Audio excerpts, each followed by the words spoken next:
Thank you again, panelists. I think this is a great transition into our next panel for a few reasons, because some of the takeaways we just heard, I think we can all walk away with. One is don't be shy. Another is to reach out and get connected and find the entry point into the system you may not be familiar with. And I think another is to take action. And one of the things that I think is interesting about taking action, especially when we see news headlines and we talk about an assault on a lot of the climate community, taking action actually changes your brain chemistry to replace memories of despair and anxiety with those of optimism and resilience, which I think is a great segue into our next panel. We have a great, incredible group of speakers who are going to share a bit more about what it means to build resilience, community, and take action in the face of uncertainty. Before our panelists come up, a couple of quick announcements. We do have some captions that are being live streamed, and you might have seen some of the posters that are out being presented in the lunch area. Make sure to vote. You can make your voice heard on which of those you feel is the most impactful. With that said, I'd like to welcome up our incredible speakers. We have Sydnee Wilson Ruff. She's Executive Director of Blue Water Baltimore. We also have Councilwoman Phylicia Porter, who is a Baltimore City Councilwoman. Senator Ben Brooks, Maryland State Senator. LaTricea Adams, CEO of Young, Gifted, and Green. And Stephanie Santell, founder and CEO of Rewilding. A round of applause for our speakers.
Good afternoon, everyone.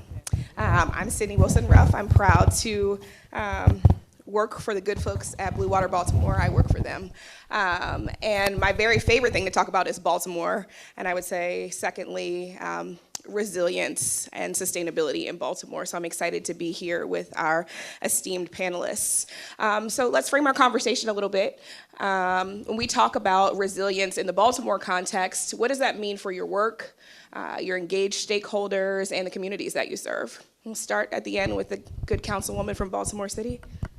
Sure. So thank you so much for being here. Thank you so much for that question. For me, resiliency means transformation and thriving communities. There are so many communities. So for all in the audience, I represent District 10, which includes the 13 most southern communities on the Baltimore City Council. So everything from incineration, medical waste incineration, we bear the brunt in that gamut. And so for me, resiliency as an elected official looks like transforming the economies that have been built off of the backs of people's health. It means making sure that we not only have the policies and frameworks in place at the local level, but that we are forming our relationships at the state level and also through community-based organizations as well, so that no more are we reliant on economies that impact people's health, and also provide them with an opportunity so that they can have clean air, clean water, clean and nutritious food, things that we all deem as a human right.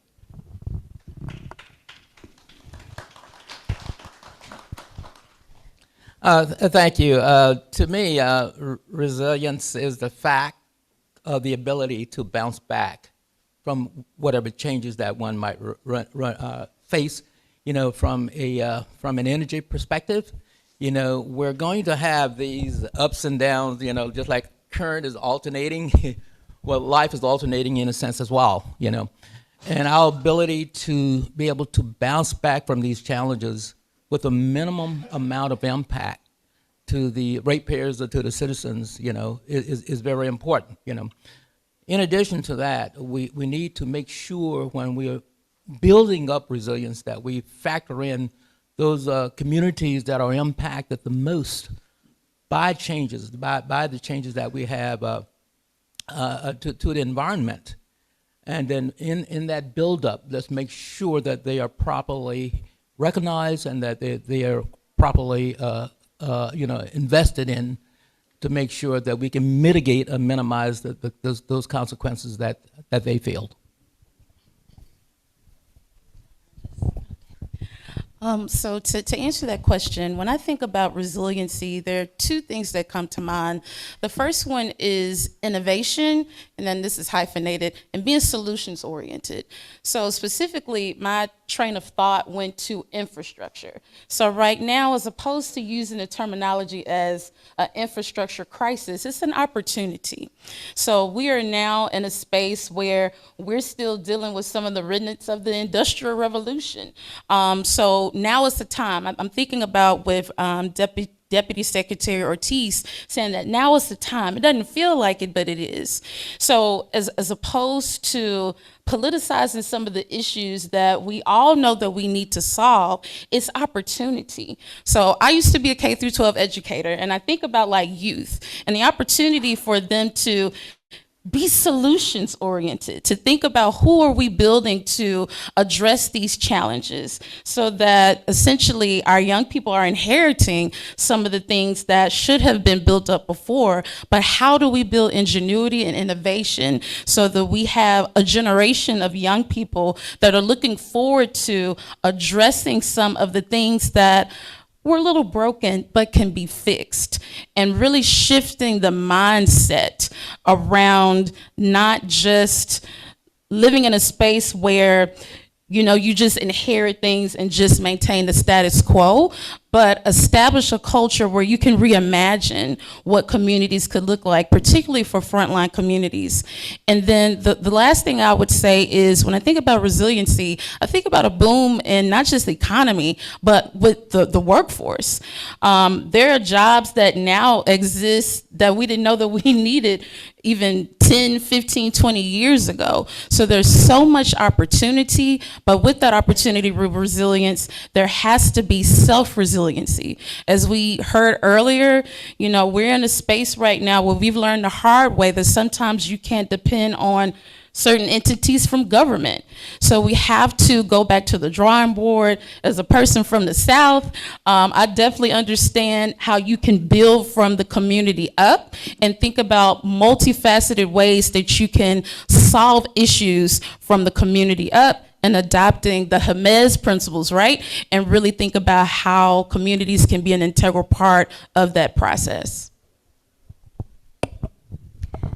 So for me, I think resilience means transformational systems change. And just for a little bit of context, so I spent almost 20 years in the federal government pushing national environmental and climate programs and policies. I left that space because I wanted to deepen my commitment to creating that transformational change in the world and addressing climate. And so if I wanted to move the market, I decided to leave and go to the private sector and become the market. And so that took a lot of soul searching and thinking about, where can I go? What organization, what industry is going to give me that platform to have that voice, to push those boundaries, to be innovative and creative?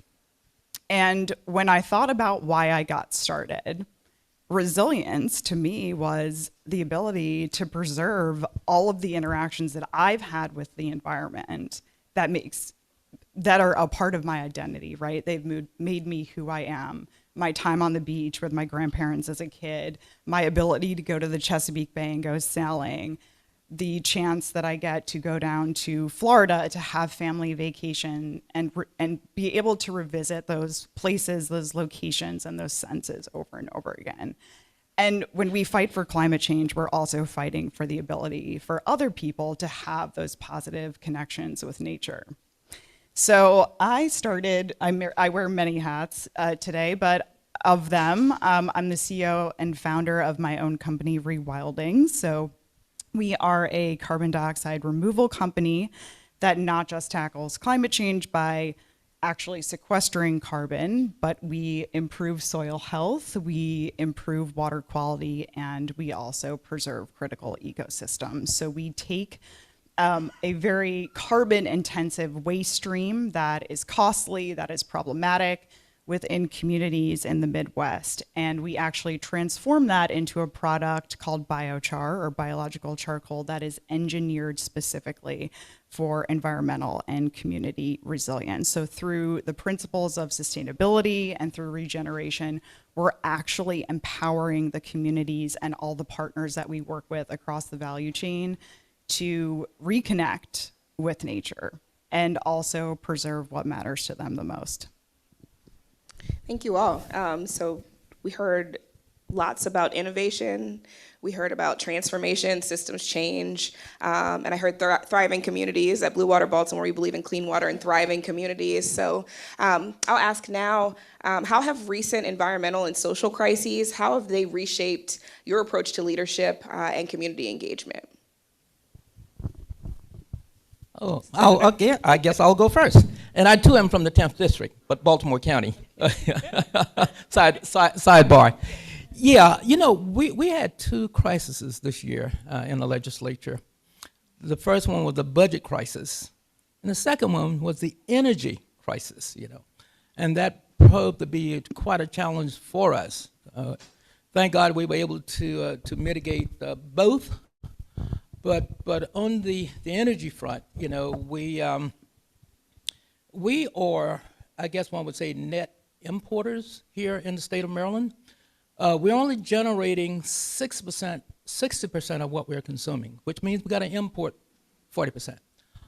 We are part of what we call an RTO. That's a regional transmission organization, and that's Maryland and 12 other states and the District of Columbia. We all get our energy through PJM. And that PJM stands for Pennsylvania, New Jersey, and Maryland. Just sidebar again. Yeah. But they do the forecasting. They determine what we need as states, and then they order that. Now, PJM's charge is reliability and sustainability. Affordability is not part of their lexicon.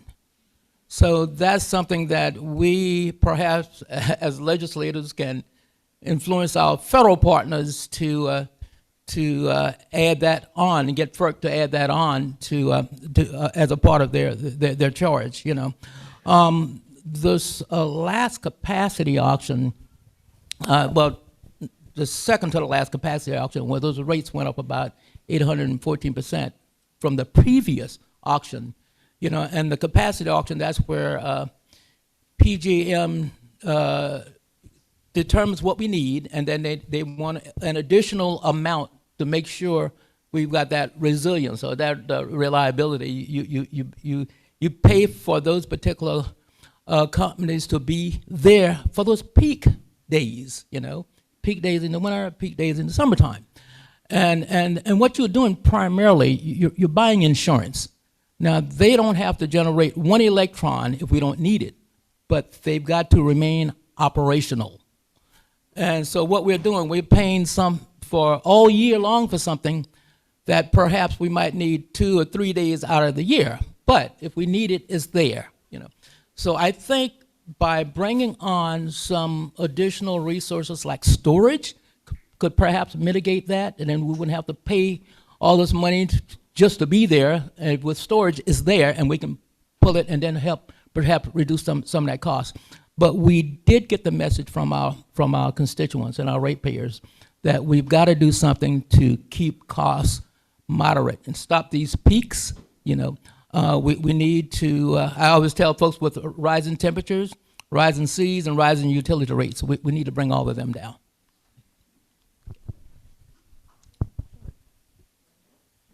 Oh, sure, I'll go next then. So for me, being a local legislator, I would say the biggest crises that we've had to grapple with in District 10 is making sure that people understand that the environment is not just some abnormal abstract concept. It is happening in your everyday life. So some of the crises that we're going through in District 10, of course, food apartheid and food insecurity, clean air, clean water, housing instability, and also affordability.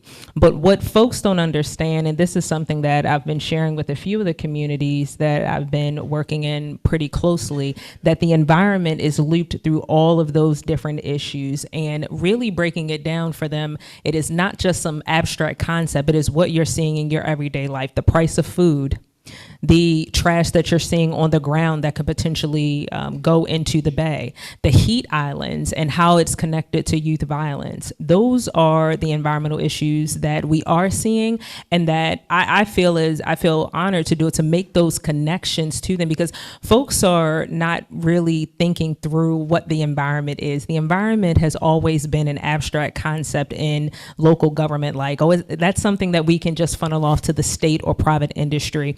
But under my leadership as chair of the Public Health and Environment Committee, we're having actionable conversations and making those connections to people so that not only they can become advocates for themselves, but they can also have a stake in the local elections and local policies that we're seeing every day in the city of Baltimore. Yeah, and I actually would just add with the other hats that I wear. So one of the things that really piqued my interest was going into impact investing and thinking about what these large corporates and Fortune 500 companies are investing in when it comes to climate solutions, and what is the motivation kind of behind that. And so I am also working with a global replicator program called Octopus. I joke occasionally that I'm the startup that helps startups, and I totally do. So I'm the North American director for this replication platform. We help initiatives that are in the resilience sector scale across different locations in geographies around the world. So why a replicator? Because we are not a traditional startup accelerator that does hosting and advisory, mentorship and funding. We actually take later stage companies that are looking to scale from their pilot concept to commercialization that are often dying within what's called this valley of death. So one thing that I got particularly frustrated about hearing was, and thinking about, was how many climate interventions, how many solutions will we never see? Because these companies cannot access the capital that they need to grow and survive. And we cannot continue to fight a crisis that is here, that we don't need more evidence of, with old solutions to yesterday's problems. We need new ones. We need to be able to push the boundaries. We need to think about what transformation is. We need to question the status quo. And we really need to support these interventions that have to come online so we can do more mitigation, adaptation, and all of the other great co-benefits that they provide. What is key to that, and why we're a global replicator program, is because when one intervention or company that, say, like our client, Great Bubble Barrier, which is fascinating, they create a bubble curtain that's the width and length of an entire waterway. It could be a harbor, it could be a stream channelized area that actually captures trash and microplastics and funnels it off to the side where it can be recouped by the municipality and disposed of properly and or recycled and or upcycled into another life. And so they're operating in Denmark. They have 6 locations. They've been super successful. They've got a proven track record with awesome performance metrics, right? They want to come to North America. And so one of the first things in my role that I think about is what locations are creating the enabling market for that solution to come in and be successful. As in, we're talking about community, right?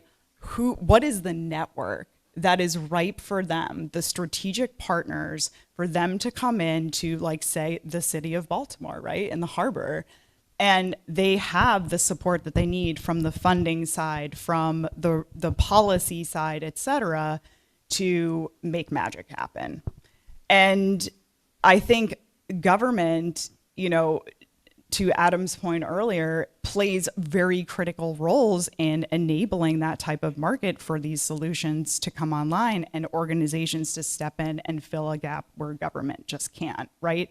It's policy, it's their regulatory innovation, it's thinking about how do we promote education and outreach in a way that creates more data accessibility and information accessibility to the public and the people that need it most. And so I think there's a lot that can be done in that space, particularly with local government saying, you know, how can we lower the activation barrier and get the right people in the room to make sure that companies like mine or companies that I'm helping can come in and deliver an awesome set of outcomes for a community. Yeah, so I'll take a bit of a different direction. So there's a public health crisis. Specifically, and these are wonderful things that I'm hearing from my fellow panelists, but the ultimate goal is preservation of life and quality of life. So when we talk about, for example, housing, we know that there's a significant issue and challenges with the housing stock in Baltimore specifically, but then also thinking about pollution and how pollution impacts our health. And I would be remiss not to acknowledge that it impacts certain people, largely people that look like me, more than others. It's really important, especially considering the social climate that we're in, that we don't lose sight of that. In addition to that, when we think about innovation and we think about even with a policy perspective, it's very critical that this work should be led by what is happening with public health. What are the implications for public health? Whether it be children's health, whether it be maternal health, right? So even from a neonatal perspective, we should be thinking about those things even before we go into production when we think about innovation and the technologies to mitigate certain challenges with climate, because what we don't want to happen is to implement what we think is the solution, and it actually may be exacerbating something else that could be negatively impacting public health. The other thing that I would say from a community-based perspective, when we think about the fallout of climate, so for example, we think about there has been rapid flooding, right, that has been happening here in Baltimore. Baltimore doesn't have the infrastructure to sustain this type of weather crisis. Think about the implications about black mold that we see inside of the home. So quick anecdote.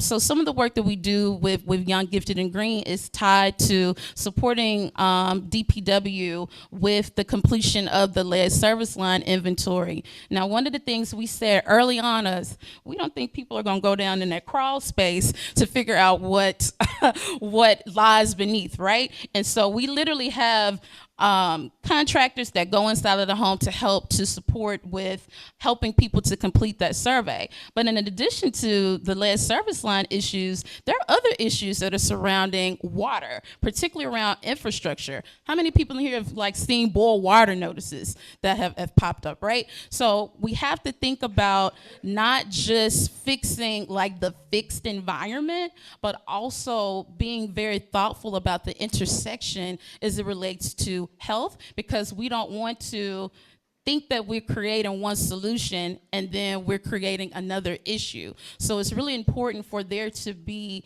intersectional stakeholders. So yes, definitely including the people who are directly impacted, those frontline community members. There is no one that is more expert than the people who are being directly impacted by pollution, right? And so in addition to that, we also have to bring in public health experts. We have to bring in research. In fact, we have enough research. We know what the problem is. We need to fix it, but not off of the backs of Black and brown people, poor people, and people who are living in housing conditions that are not of high quality. So when we talk about housing affordability, when we talk about accessibility, we also have to make sure that we pinpoint that housing quality is also a simultaneous issue that has to be addressed, and it takes for people to actually not just go to forums, which is great, but you have to be in community with people. You have to go meet people at their homes and really see up close and personal what these issues are to best inform the policies, to best inform the innovation that speaks to and reflects the experiences of the people who are being impacted the most. Thank you for that. I think we could stay there for just a moment. So we've talked about some of the issues and the challenges.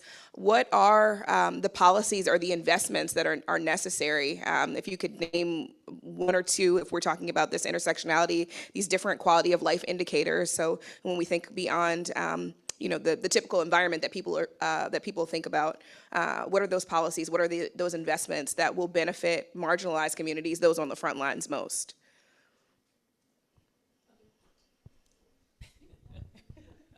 Oh, yeah. Good. Yeah. We I think probably everyone in here has heard of Empower, and if you haven't, look at your utility bill. It's on there. and that was an initiative created by Maryland. I think it was 2006 or 2008, 2006.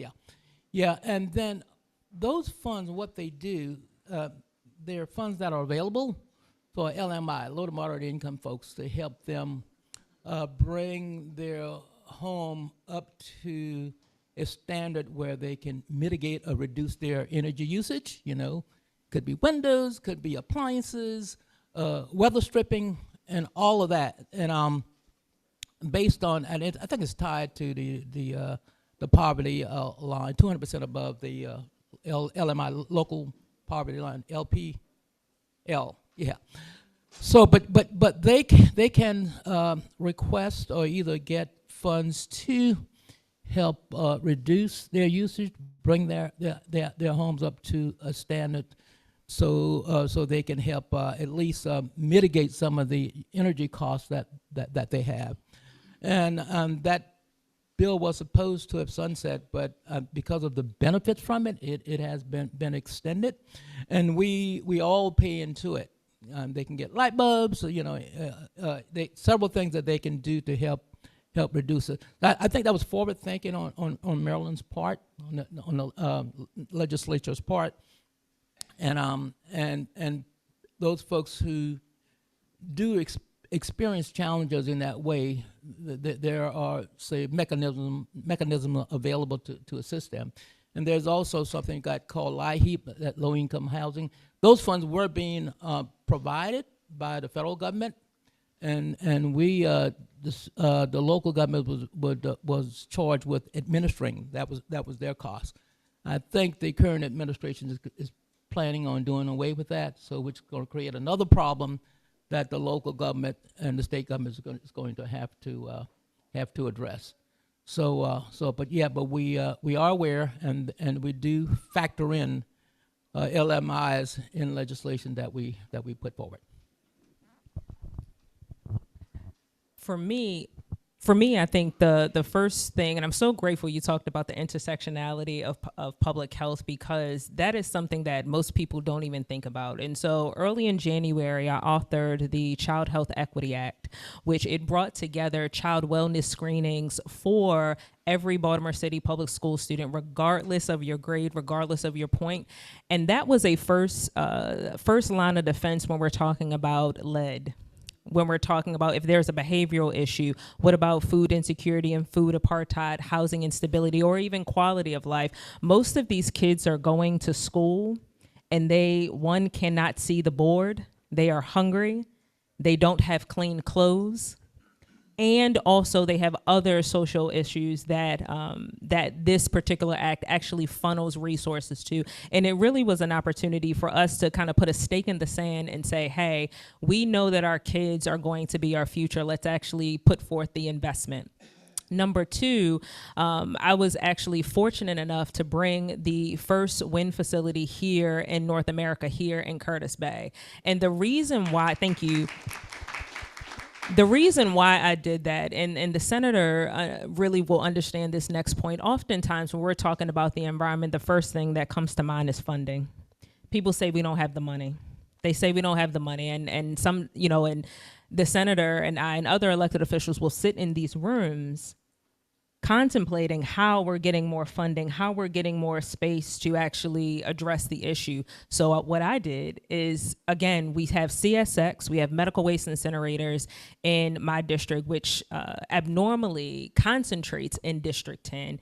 I am bringing on a new cleaner, greener economy so that when we're able to see the benefit of where cleaner and greener economies are moving forward, Baltimore will be the center of that. And no longer will we have the conversation of, one, we don't have the money, but two, we'll be able to have a growing tax base that will be generally tied to our property taxes, our general fund, all of the programming that we need. And so I bring those two issues up because it's an opportunity for us to know the process, but also know the systems that are connected to the funding that are impacting our programs. And that's something that, again, as legislators, that requires us to have due diligence, but also for community partners, it's going to have an opportunity like the young lady, I'm so sorry, I'm blanking. Stephanie, you mentioned that, you had an opportunity to stay in federal government, but what you went into the private industry and started something else.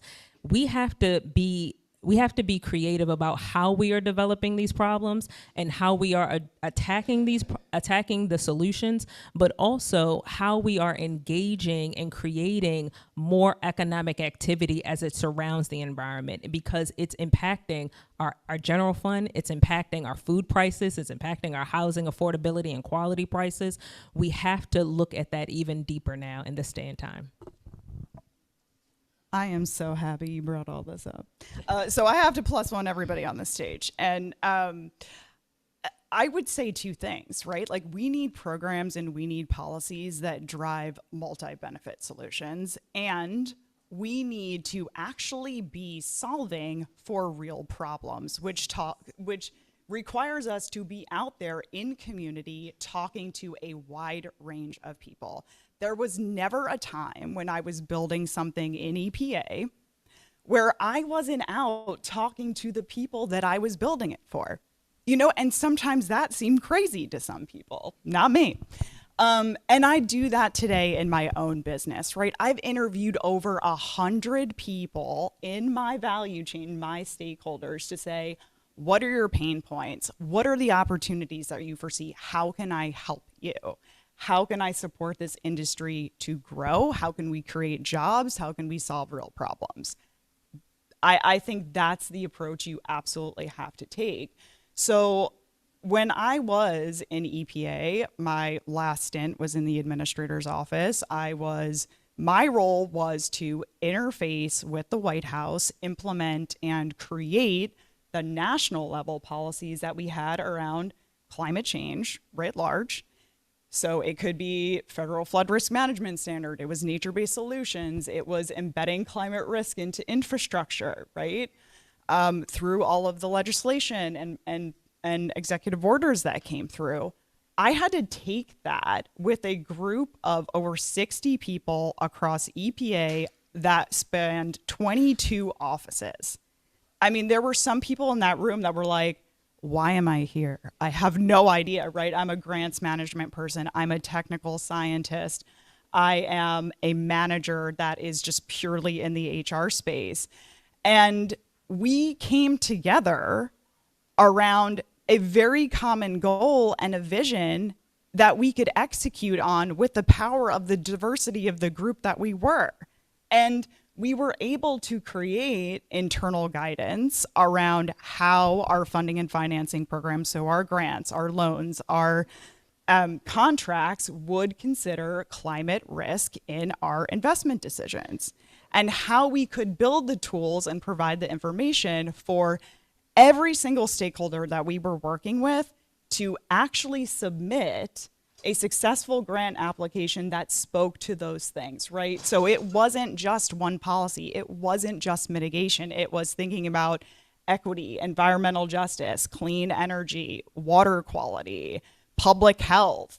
I mean, we really ran the gamut of saying the more that we can invest in solutions that are diverse and promote diverse outcomes, the better off that we're going to be.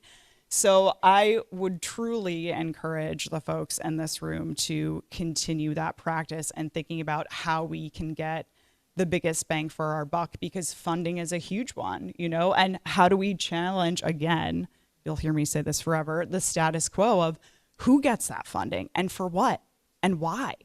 You know, who is going to be taking the action? How can we empower them? Because the way that we've done things it's not working, right? And I think that we need to be willing to have those hard conversations with ourselves and with others.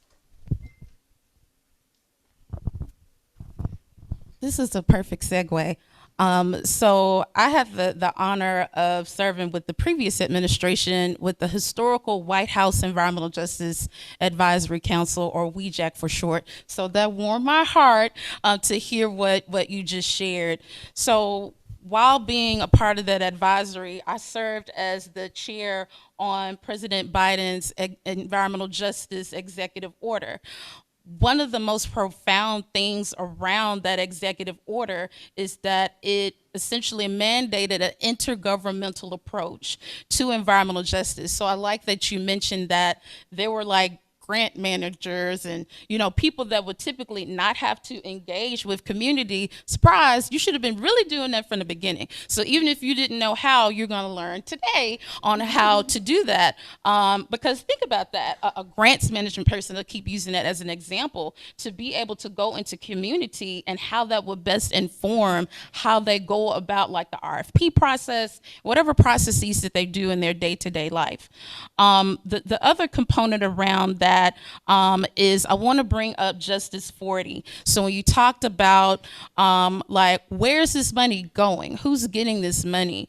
While Justice 40 wasn't perfect, it did explicitly name that these resources have to go to certain communities that have been historically disenfranchised. I know earlier it was mentioned, like, it's a blessing to be in Maryland right now. There's nothing that precludes Maryland for continuing that type of programming. The other thing that I would say to bring back in the public health component, and I said this all the time to the previous administration, is that we have a lot of public health research, but we don't have metrics of accountability around public health data, right? So we keep hearing all of these really heinous like stats around childhood asthma, right here in Baltimore, lead poisoning, maternal mortality, infant mortality. We're not moving the needle because we're not holding institutions accountable. We have all the research that's telling us what's wrong. So I think about, for example, like the Maryland Enviro screen, even like with the EPA EJ screen, because I used to hold this previous administration accountable about this. That's great that you have this tool. What are you doing to change this bleak data? Right? So when you think about like climate reports, you see all of these grandiose things about, you know, there was CO2 reduction, there was NOx emission reduction. What happened with the amount of children going to the emergency room? Did that decrease? That also has economic implications as well, right? We know that healthcare is a drain. I know I'm fighting for my life now to see what my premium is about to be with this current administration. And so we really need to diversify the metrics in which we are holding our government agencies, our elected officials, holding them accountable. Because at the end of the day, we are trying to preserve life. Right? That should be the ultimate data point, is how long are people living and how are they living, right? So it's important that with all this body of research, especially it's rich in Maryland, you got Johns Hopkins and all these phenomenal universities. What is it going to take to move the needle, and how do we use that to essentially revolutionize our metric system, our data system for accountability with the preservation of life and the quality of life, where we are looking at public health metrics to pretty much see, are our policies working or are they not, right? So we have all of these policies that are innovative, but are they truly innovative if we're not seeing improvement in communities, particularly communities of color, particularly those communities that are inundated with pollution? Are we seeing a shift? And if we're not, we need to go back to the drawing board so that we can continue to see an increase in quality of life, length of life, where everybody is flourishing regardless of what your zip code may be.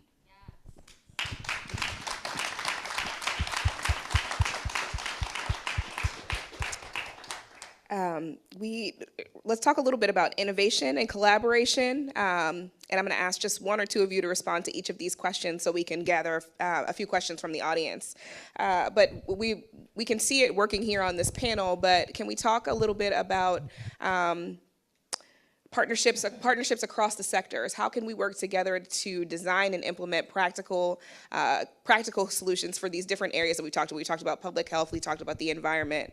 How do we work better together? I'll actually speak to that because I gave a little bit of an anecdote. So one is listen to community with the intent to solve, not just for the purpose of listening. And we know what that looks like, where you have a forum and you have people in their suits and they're taking notes and nothing comes out of it. So the example that I want to use, and I brought it up very briefly earlier, is my thing is about water. It's about water. It's about water infrastructure. And literally when EPA made it a mandate that you have to replace all lead service lines in 10 years, I was like, ooh, that's going to be a large undertaking because we don't know what's underground, right? But then in addition to that, it's not just what's underground, it's also what's inside of the home as well. We know with older housing stock, once upon a time, you may have fixtures inside of the home that still could be leaching lead. And so as Baltimore was thinking about how they were going to approach this, because keep in mind, this mandate didn't come initially with money. Now you had some places like up the road in DC where they had started early. I think like around 2018 to start this work, the first step was how do we go about trying to find out what lead lines, where they are, where they're located. And so the approach that Baltimore took was what I mentioned earlier is with a survey. Now that's more cost efficient, but who's about to go in this crawl space again? Thinking about our seniors, thinking about childbirthing people, who's about to do this? And so we very politely and diplomatically said, we don't think that this is gonna work with the way that it is structured right now. And so it wasn't necessarily met with resistance, but it was like, we don't have any money right now to go in everybody's house to do water sampling, right? We know that that's expensive. And so what we did is we said, let us try out something. Let us actually go and help people to actually go through this process, right? So one, we're hypothesizing that this might be an issue, and we were right. It definitely was an issue. People are like, I'm not doing this, I don't understand. It also caused panic where people are like, oh my God, I have lead in my water. You don't know that yet, right? And so part of that is literally to be inside of people's homes, right? The level of trust that you establish with doing that. And that literally that partnership with DPW literally started with an email saying, hello, these are some concerns that we have, but as opposed to just leaving it there saying, these are the problems, we just still came with a solution. Like, let us model what we think will help. And so now I think about a couple of days ago, they sent us 30 people that are saying, please come, and help us, with doing this inventory because people need to know. And so then we can move forward with building the solution, even if it's to get filters to community members to mitigate in the interim. But it all literally started from an email where we were like, ooh, that doesn't sit well in my spirit. I don't think that this is going to work well. And the willingness of DPW to say, okay, we'll try that. And now I think we're like in year 2 of supporting with that initiative. But what if that happened all the time? If you listen to community, you listen to the concerns, we have the solutions in community, right? And listening to that and actually upholding that so that we can make lives and communities better. So that's always the example that I use is meet people halfway, name what the issue is, but then work collaboratively to try to address it. And so they went from like 1% in the beginning to, I think like when they turned it in, they went up like close to like 10 or 15%, where they have a significant more work to do with identify, but it's way better than 1%. And they picked up that slack towards that October 2024 deadline by literally listening to community. So that's the example that I'd like to leave with. Thank you. Anyone else want to respond to that? Or okay, so we'll finish up just asking about how to drive the economy. So resilience work, how can resilience work drive local jobs, local entrepreneurship in Baltimore communities? Well, I guess. All right, perfect. Perfect. So, yes, sir. So for me, there's always this notion that, again, money is not there. And earlier in the conversation, we talked about so many jobs that were, coming online from the environmentalist movement, so many new jobs that I would say even 12 to 18 months ago were not in the job market. They were not. And so we have to, one, make sure that we are creating space for these jobs to enter the market, but also having the political will and courage to stand up to some of these institutions that are knowingly trying to keep out individuals and organizations from these markets. And I actually take that very closely as an elected official, because I really do believe if we're ever going to change the system, we have got to have a conversation about who is in the market now, who is profiting from the market now, and how can we diverse that profit share so that individuals, community-based organizations, and other entities that are upwards of growing the economy in this cleaner, greener space, they have an opportunity to thrive and survive. When you're talking about interventions that have never seen the light of day, I have seen that firsthand as a public health scientist myself. I have read the research. I have seen it. And a lot of these interventions never truly make it to a policymaker's desk because they don't necessarily have the funding or the capital stack. They don't necessarily have a way to engage into the market to get a sizable or a growing profit share so that they can actually thrive for the intervention to see the light of day. And so for me, I take it very seriously when a new intervention comes onto the market, because I'm saying, how can I, as a local elected official, be in collaboration with you, but also have a verified way? It may take some time. I'm not going to say that. It may take some time, but having a verifiable way for you to engage in government and in a nimble nature of entrepreneurship and also economic vitality for your organization and or company. I say that our communities bear the burden of those particular challenges, so then we should also share in the investment with a solution. Oftentimes, when we talk about improving infrastructure and whatnot, there's a price tag that comes along with it. You were talking about water. I'm talking about like the gas infrastructure, where we're replacing all of those gas lines. There's a price tag to that, and what happens? The utility companies come up, or the gas company come up with what they call a rate case, and of course, then that particular amount is added on to your utility bill. Now, the question comes, does all of the pipes need to be replaced now?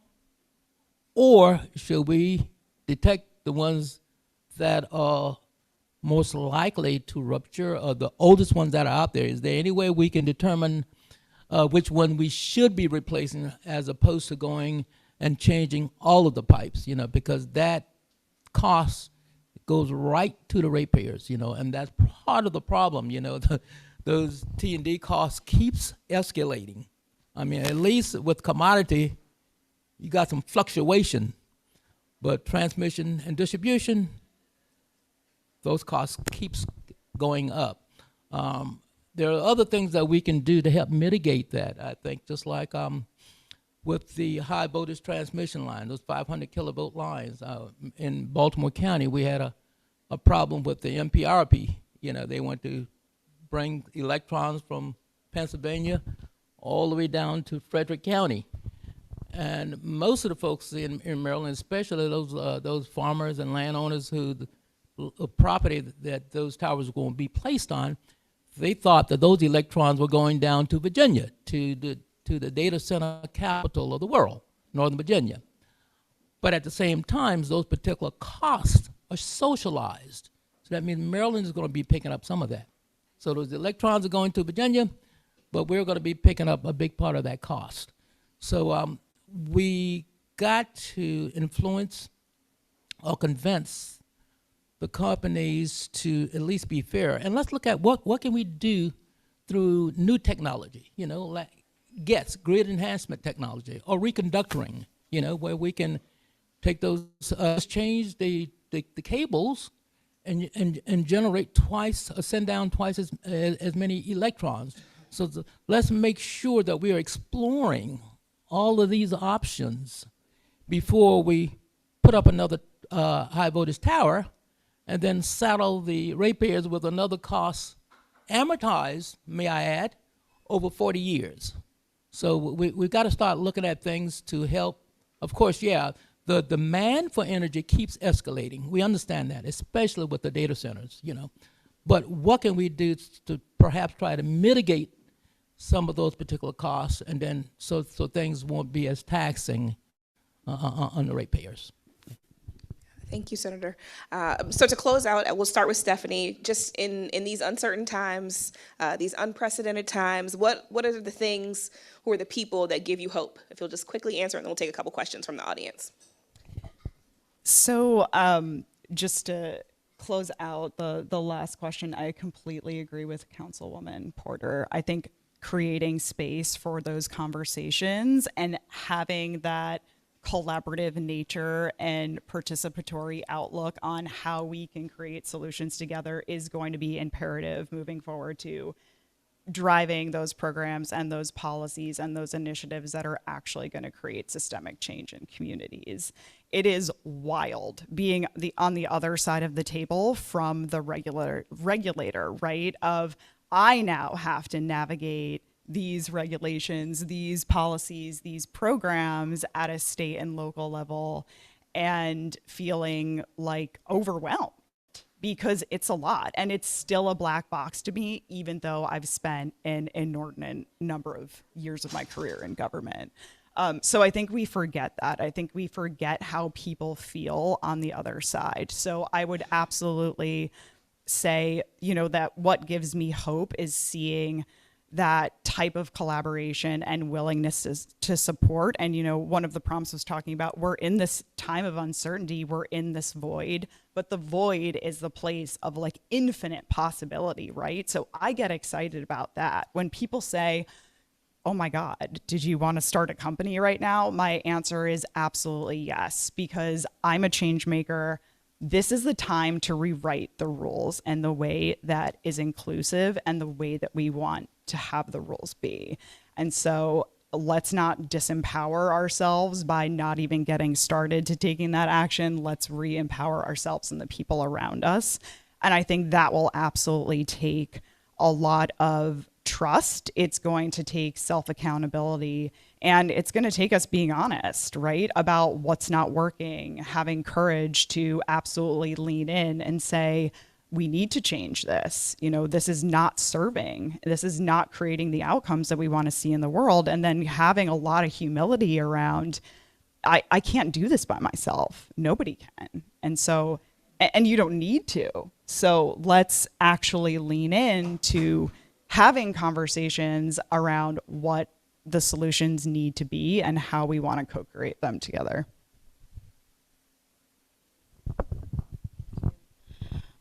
So the first thing that comes to mind is there's no justice without us.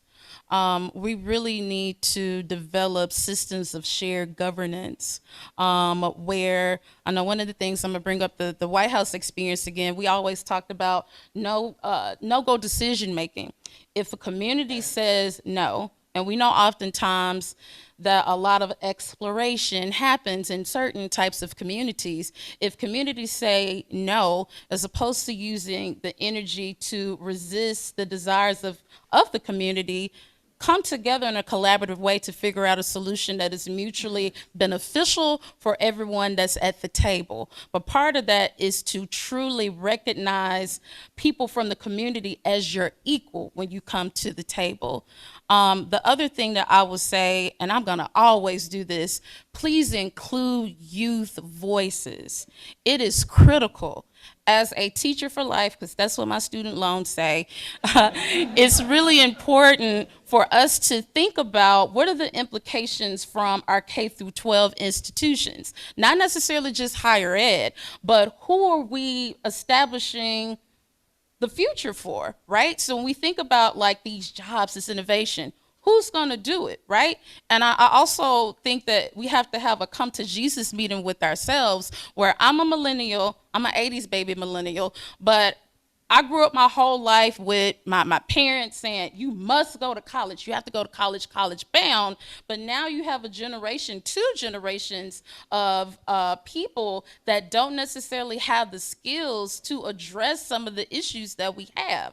And so, for example, I think about, and I keep coming up to lead service line replacement, but there's not a lot of people that are plumbers. There's not a lot of people who can actually do the work. And so guess what happens? When you talk about economic implications, people have astronomical bids because it's a monopoly, because you don't have enough skilled people to go into this industry. So we really have to undo 20, 40, actually 40 years of how are we going to develop our young people to address some of the needs that we have, and we have to figure that out quickly. And in my opinion, is to invest in youth, and it's to invest in our K through 12 institutions. There's literally no way that we're going to do it if we don't start with the people that will be entering into the workforce. Thank you. Yeah, I think that, like you said earlier, these challenges present opportunities. We are resilient in that sense as well. We can always come up and find an answer to the problems that we're facing. It does take it's a partnership, between government and the people. And as a legislator, many times I have to balance, say, business needs with community concerns, and I think the two can coexist and harmoniously. The business will tell us what they need, but the community, they express what their concerns are, and we've got to listen to that. I think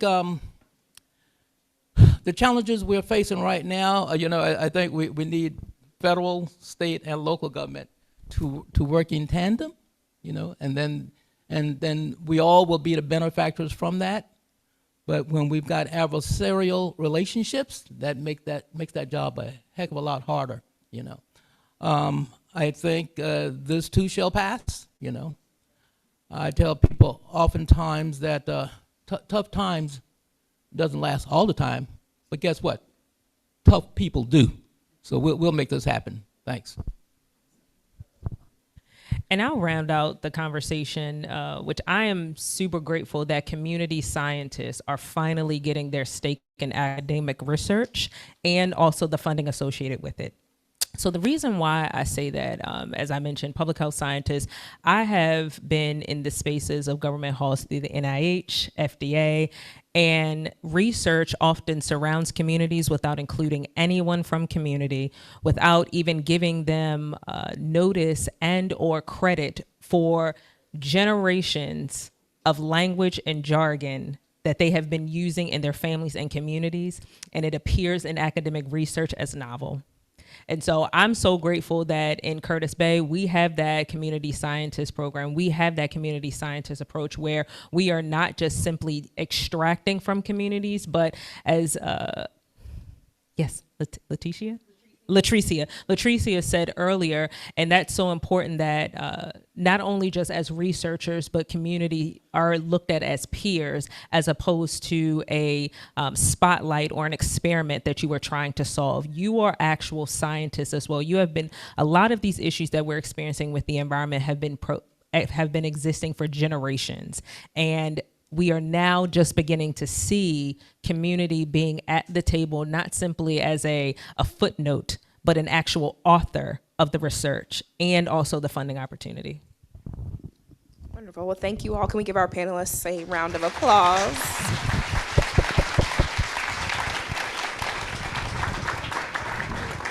Do we have time for a question or two? I'm not in charge here. Okay. Do we have any questions from the audience for any of our panelists? Sure. One here. I'm a local entrepreneur near carbon capture, and Stephanie's comments were very specific and hit me right in the heart here. And entrepreneurs need everyone's help. Everyone thinks an entrepreneur stands on their own, they got lots of money. They need government help, they need community help, they need your friends' help, your family's help, everything. Because they very well may have that solution for the problems that are in our face.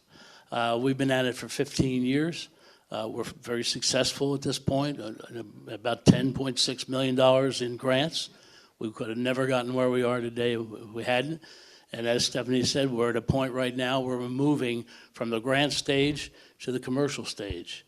And our technology uses algae to mitigate carbon dioxide. The algae is very valuable, pharmaceutical, nutraceutical. You sell that, you can actually capture carbon and make a profit doing it. How's that for a solution? And this panel was perfect for uncertain times. I appreciate the time for everybody. Thank you.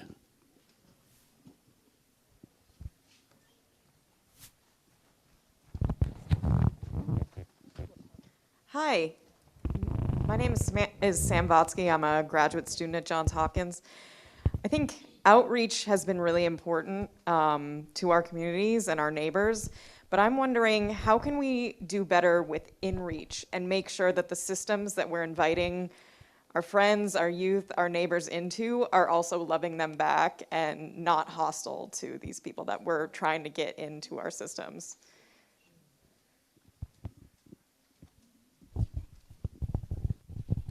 I'll try to attempt that. I think that it goes back to what I said earlier, is there has to be mutual respect.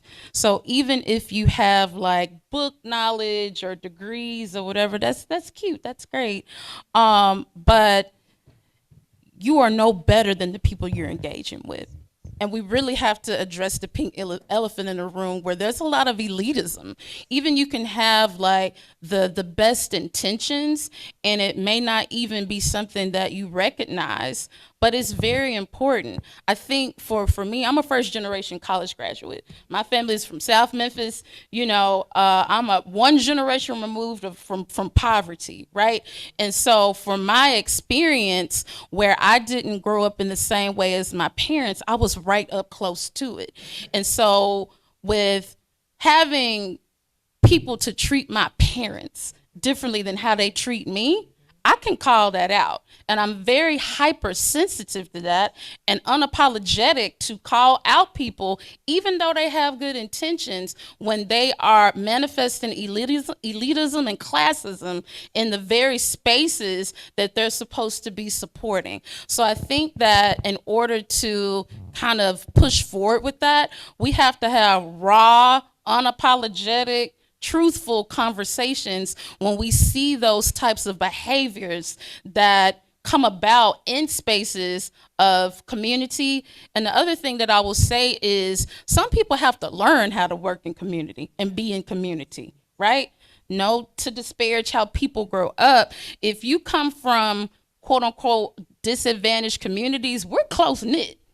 Okay, like I grew up, knowing my neighbors, and everybody doesn't grow up in the same way. And oftentimes people think that when they're coming into somebody else's community that they have to teach them something. You have something to learn. So there really has to be a culture shift in order for there to even be a conversation about there being trust. But the first step is to self-assess, and then diplomatically check people that get out of pocket. I couldn't come up with a euphemism.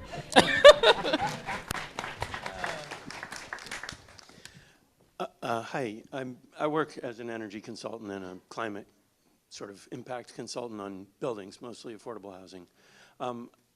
What you're saying a lot, LaTricea, registers with me because I've been in community meetings where I'm supposedly, I'm on the professional side of the table, and I can feel it permeating the room, that people are just like, yeah, we're doing this community impact thing because we kind of have to check the box.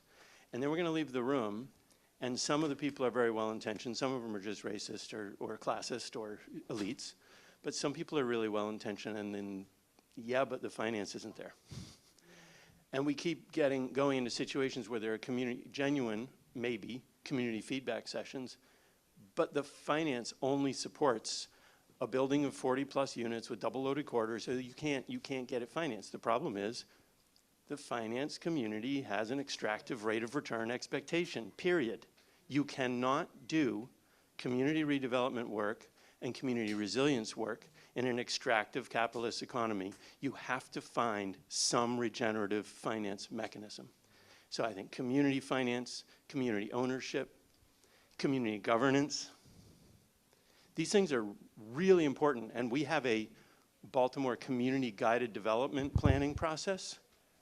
But if the finance doesn't show up, because the finance only cares about things that'll yield 9% or better rate of return in a world where we have escalating energy costs, and I mean, it's an intractable solution without a better finance system, and maybe limits on private equity coming in and buying up houses and flipping them and fueling the speculative market. Like, those things all have to come together somehow. I don't know how to do it.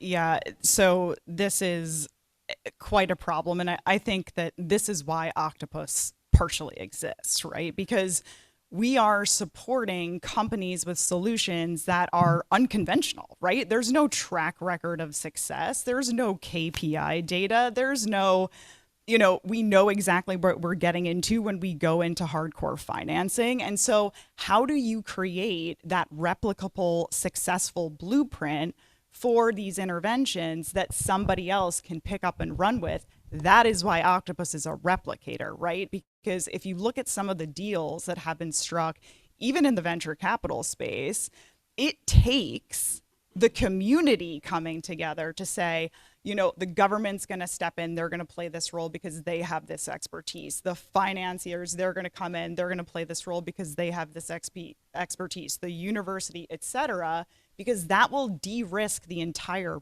project, right? For those investors to crowd in and say, okay, we've lowered the risk profile of this, and now we feel comfortable going forward with more innovative financing mechanisms and checkpoints where we can be resilient in actually getting some of these solutions off the ground. So we create, or we help create at least, that enabling environment by bringing those right folks together to the table. We have an AI-enabled, regenerative AI, but an AI platform where we do that acceleration for pairing much quickly based on the way that our internal system learns. And so it's like, how quickly can we facilitate those conversations, get people to the right location? Because we know some of this other legwork takes a significant amount of time for that solution to actually come online and open its doors. So I hear you. I think I heard a lot of hopeful commentary at New York Climate Week this year, where, a lot of PE, VC, institutional investors in the room were like, oh my goodness, we need to invest in adaptation and mitigation at the same time. These are things that, folks like myself in the policy space have known for a really long time, and we've been banging that drum. I'm super happy to hear that. And I do think there is like an attitude and a tide turning in the more traditional investment space. But it is the very reason why we do need, role for government, that non-dilutive capital to be available to entrepreneurs so that we can actually survive.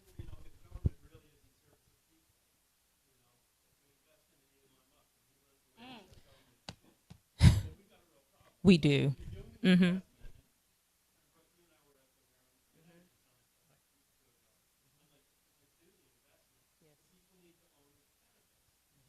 Yeah.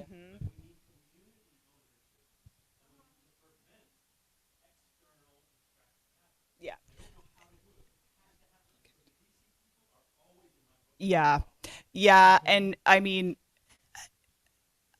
I hear you completely about that. They are looking for a very specific outcome most of the time. There's, I've heard a lot of how when you're pitching on the other side of the table, there's like usually a 1% to 2% chance the person you're actually pitching to on the other side has never even gone through the motions of even trying to open up their own company, right? And so you're getting critiqued by somebody that has no idea what you've been through to actually get to where you are.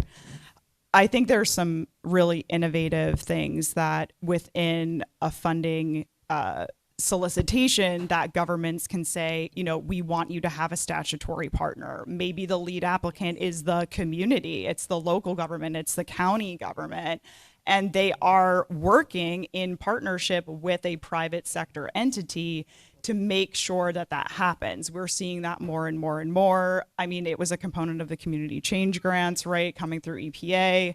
And I think those partnerships are better just for long-term governance because it does ensure that the community members and the general public are involved from the get-go, and there is a plan for that sustained engagement moving forward so that you can prevent what you just mentioned.